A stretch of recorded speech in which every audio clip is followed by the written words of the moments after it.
talibok tem ta fotok tem atistok ne luli imbalam ne anite imbalam is babam palmo.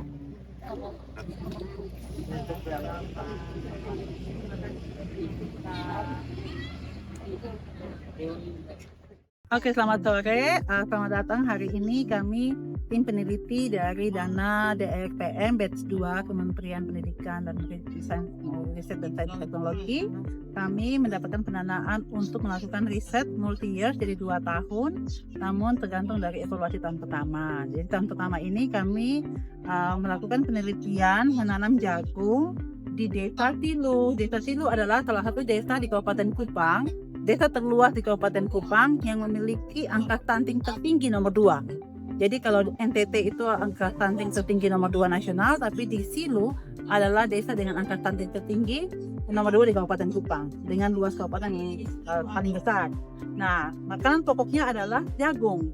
Nah, kita melihat kenapa sampai masyarakat di sini yang punya potensi lahan ada, tanah, kemudian tanaman, tapi kenapa mereka stunting? Salah satu pendugaan kami adalah karena kualitas dari pangan mereka yang masih rendah, yaitu pangan pokoknya, yaitu jagung. Oleh karena itu kami melakukan penelitian tentang jagung dengan beberapa perlakuan. Jadi kami menggunakan kearifan lokal untuk kebiasaan masyarakat yang membakar. Sebelum mereka menanam pada musim sekarang ini, mereka kan selalu memotong pohon, kemudian mengambil sisa-sisa dan membakar. Jadi penelitian ini kita melakukan beberapa treatment atau perlakuan. Perlakuan pertama yaitu kombinasi dosis pupuk. Kami menggunakan pupuk kimia NPK, S, sulfur, dan zinc. Kenapa kami tambahkan 2 pupuk ini? Karena masalah stunting ini karena kekurangan asam amino atau protein dalam pangan manusia. Kemudian kami menambahkan itu untuk meningkatkan asam amino dalam hasil panen ini. Kemudian zinc itu untuk bisa membantu tanaman menyerap unsur hara yang ada dalam tanah. Itu alasan kami kenapa kami menggunakan pupuk kimia yang lengkap dengan dosis rendah, sedang, dan tinggi, yaitu 100 kg per hektar, 300 kg per hektar, dan 500 kg per hektar. Kemudian perlakuan yang kedua adalah kita mengkombinasikan antara lahan yang tidak menggunakan pupuk sama sekali, kemudian dengan lahan yang menambahkan dengan biocarcoal. Biocarcoal itu adalah arang dari sisa-sisa kayu atau sisa-sisa tanaman yang biasanya masyarakat di sini sebelum membuka lahan itu mereka menebas pohon, kemudian membakarnya sampai menghasilkan abu. Jadi kami mengajarkan untuk jangan sampai menghasilkan abu tetapi menghasilkan arang. Jadi caranya yang dimodifikasi, yaitu mereka menebang, kemudian mengambil sisa kayu dan daun-daun itu, kemudian membakarnya dalam suhu tertentu untuk menghasilkan arang. Setelah itu baru arang itu yang dikembalikan ke dalam tanah yang kita sebut dengan biocarcoal. Karena itu sangat bagus untuk menyimpan air dan juga untuk membantu rilis atau penyerapan unsur hara di dalam tanah. Kemudian perlakuan berikutnya yaitu penggunaan sisa-sisa limbah peternakan, kotoran hewan, sapi, kambing, ayam yang dikumpulkan dengan sisa-sisa tanaman untuk dibuat menjadi kompos, menghasilkan bokasi. Jadi perlakuan yang kita lakukan di sini adalah dengan mengkombinasikan antara pupuk kimia NPK, S, sulfur, zinc dan penambahan biocarcoal bokasi. Nah, hasilnya kita bisa lihat di sini bahwa pada lahan yang tidak menggunakan sama sekali pupuk, kita melihat bahwa kita mencoba menanam pada lahan yang memang ekstrim, yaitu tanah merah, di mana tanah ini tekstur tanahnya yaitu lempung berpasir, di mana ketika kita menyiramnya banyak air yang hilang, apalagi pada musim kemarau yang sangat tinggi di NTT adalah pada bulan Oktober.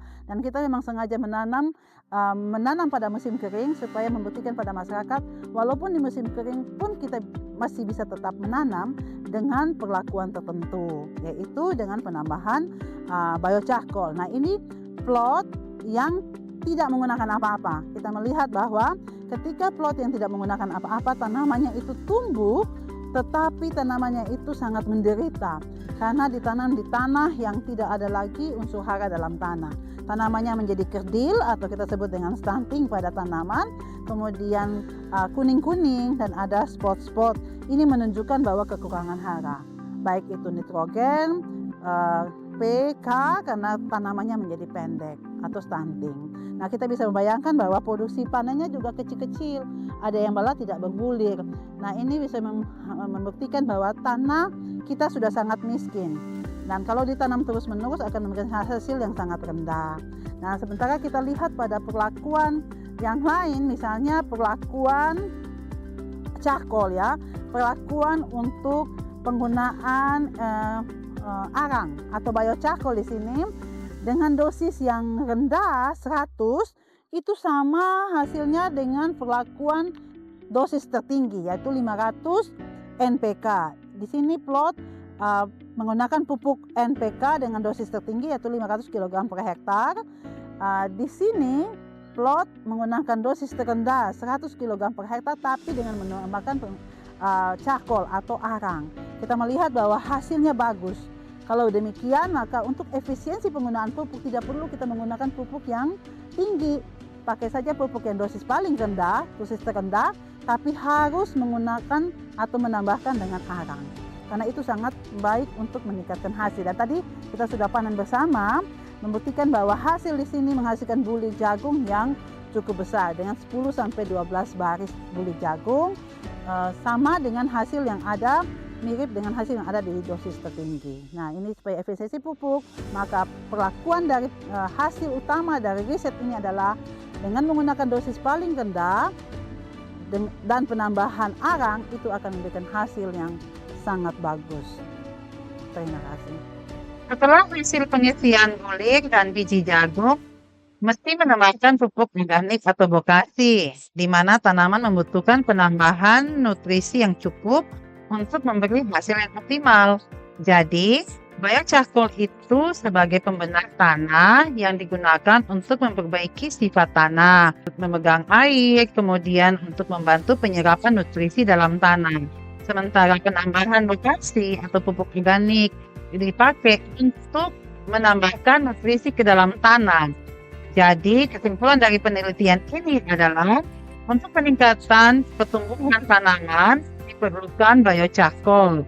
Nah, kita tahu bahwa dengan dosis yang rendah untuk pupuk kimia, NPKs sulfur zinc, penambahan dosis rendah dari pupuk kimia dan biocharcoal itu bisa meningkatkan pertumbuhan tanaman jagung yang optimal. Dan ini baik untuk pemberian bagi pakan ternak jika fungsinya untuk pakan ternak. Namun pada saat pengisian biji atau bulir jagung, penambahan nutrisi yang cukup, dan hal ini diberikan melalui pupuk kimia, NPKs sulfur zinc yang kita berikan, dan penambahan pupuk bokasi atau pupuk organik.